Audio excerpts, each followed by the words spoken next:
Bonus, dito yung pagkain Ilonggo. Kilawin ko to guys. Yan, kaya kadjog ko sa naman nipis. Tapos pipigaan ko sa suka. Yan, suka. Tapos lagyan ng kamatis, sibuyas. Tapos yung paminta. Yan, pwede mo lagyan mo ng sili. Yan, lagyan ng asin, kunting asukal. Yun, ganun lang guys. Ang sarap niyan. Kinilaw na labanos, radish. So, yan na guys. Tapos kung nasang ka rin ng maninipis, so lagyan natin sa ng asin. Asin. Yan. Kahit lang yan siya ng konti kasi panghugas lang yan.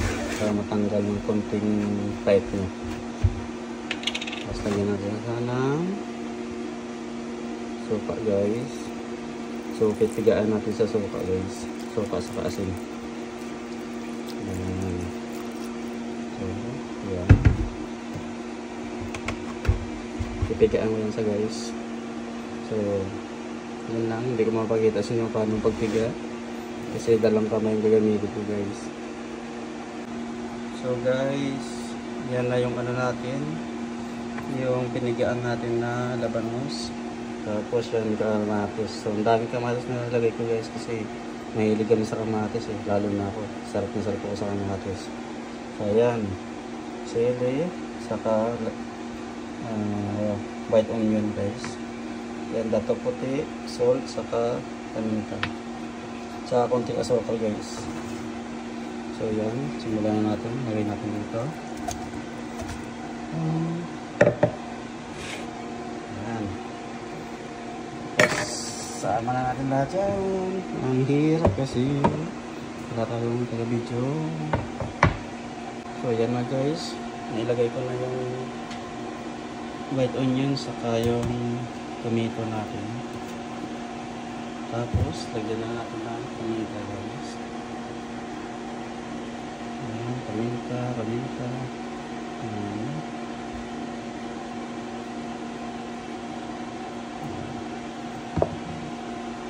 Tapos, konting asukal. Asukal guys. Ayan. Tapos haluin na natin guys. Ayan. Hindi ko nasa muna nilagyan ng asin kasi pinigaan natin sa asin eh. Baka umalat ng todo. So tikman nyo na lang guys kung gusto nyo na yung sakto na sa inyo yung asin, yung alat niya, saka yung asin niya kasi pinigaan na rin natin sa sa suka. So titimtahin mo lang siya, tikman mo.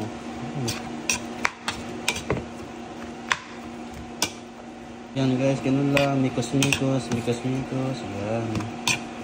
So, tikman natin.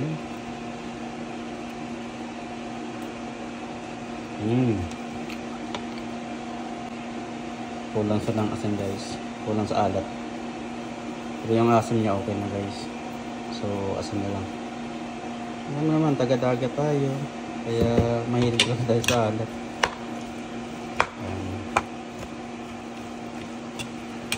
So, ganun na guys. Pwede na yan. So, yan. Mikos-mikos lang.